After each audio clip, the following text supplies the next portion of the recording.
আসসালামু আলাইকুম।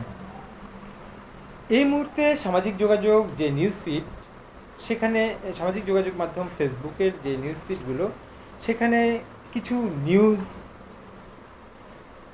প্রকাশিত হয়েছে। এখানে মন্তব্যের ক্ষেত্রে দেখা যাচ্ছে যে একটি নিউজে প্রচুর মন্তব্য পাচ্ছি। সেটা হচ্ছে যে এটাতে যথেষ্ট হাহা রিয়েক্ট করেছে, যথেষ্ট নেগেটিভ কমেন্টস করেছে। আমি আবারও বলছি, আমি নিরপেক্ষ নই, আমি একটি পক্ষের।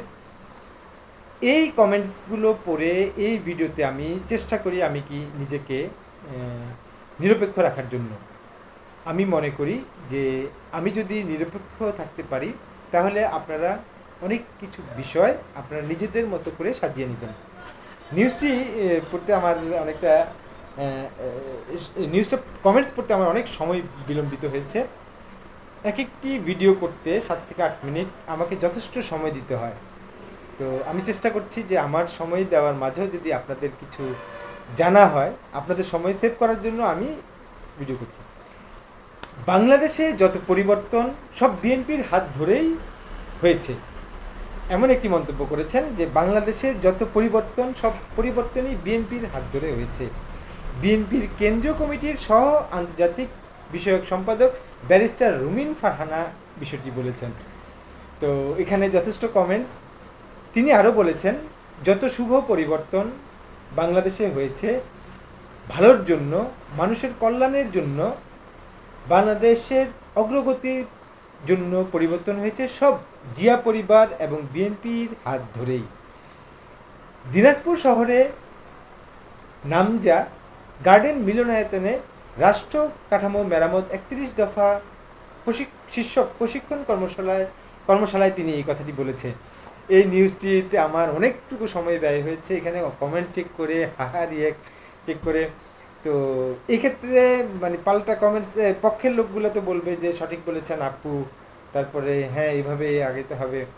নেগেটিভ কমেন্টস পড়তে গেলে একজনের একটি নেগেটিভ কমেন্টস বলি যে চমৎকার বলেছেন, শুধু পরিবর্তনের কথা বলছেন, আপনারা যে চুরি করছেন, চাঁদাবাজি করছেন, সেগুলো তো আপনাদের হাত ধরে হয়েছে।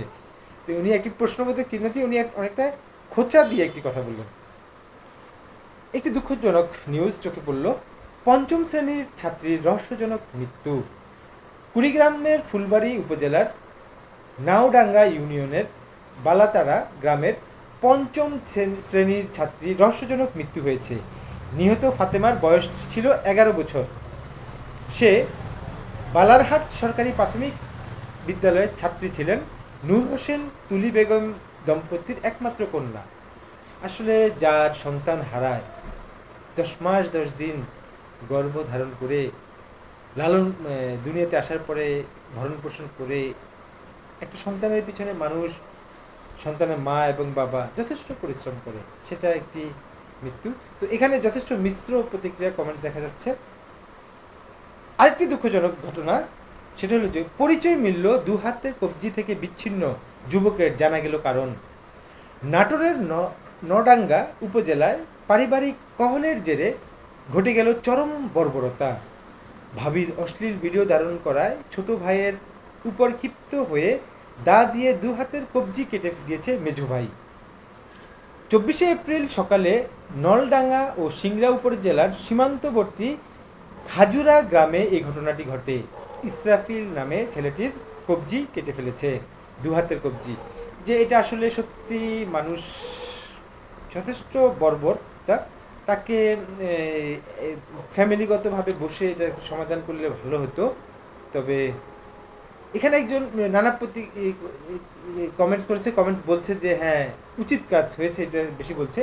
আরেকজন বলছে যে আমাদের সমাজটা সোশ্যাল মিডিয়াতে ভাইরাল হওয়ার জন্য অনেকে অনেক ধরনের অশ্লীল ভিডিও তৈরি করে, সেটা মোটেও সঠিক নয়। এটা চমৎকার কথা বলেছে। আরেকটি নিউজ প্রকাশিত হয়েছে, গত 4 দশকে আওয়ামী লীগ বিএনপির দ্বিদলীয়তা আধিপত্য চ্যালেঞ্জ করতে বাংলাদেশ দীর্ঘদিন ধরে একটি তৃতীয় রাজনৈতিক শক্তির প্রয়োজন ছিল। পথিতযশা অর্থনীতিবিদ রেহমান সুবহানের এই নিউজটিতে যথেষ্ট হাহা রিয়েক্ট করেছে। এবং চরমভাবে একে অপরকে পাল্টা কমেন্টস করেছে, যে এক পক্ষ বলছে বিএনপি ভালো, আরেক পক্ষ বলছে না আওয়ামী লীগের সময় ভালো ছিল, না না কমেন্টস করেছে। তো সর্বশেষ আরেকটি নিউজ চোখে পড়লো, এটা হলো আন্তর্জাতিক নিউজ।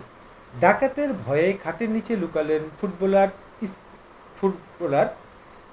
স্ত্রী ও সন্তানকে অপহরণ। ইকুয়েডরের জাতীয় লীগের ক্লাব এমএলএনকের ডিফল্টার জ্যাকসন রদ্রিগেজের পরিবারে নেমে আসে দুর্যোগ। ডাকাতের ভয়ে খাটের নিচে লুকিয়েছিলেন তিনি। ২৬ বছর বয়সী এই ফুটবলার ডাকাতের ভয়ে আতঙ্কিত হয়ে খাটের নিচে লুকিয়েছিল। এই সুযোগে অপহরণ করা হয় তার স্ত্রী ও ৫ বছর বয়সী ছেলেকে। এএসপির নিউজ বরাদ দিয়ে একটি নিউজ করেছে যুগান্তর। তো সেটা আসলে সত্যি তো এই ছিল আপাতত আমার চোখে পড়া আজকে এই মুহূর্তের নিউজ আপডেট। প্রিয় দর্শক, আমি আবারও বলছি,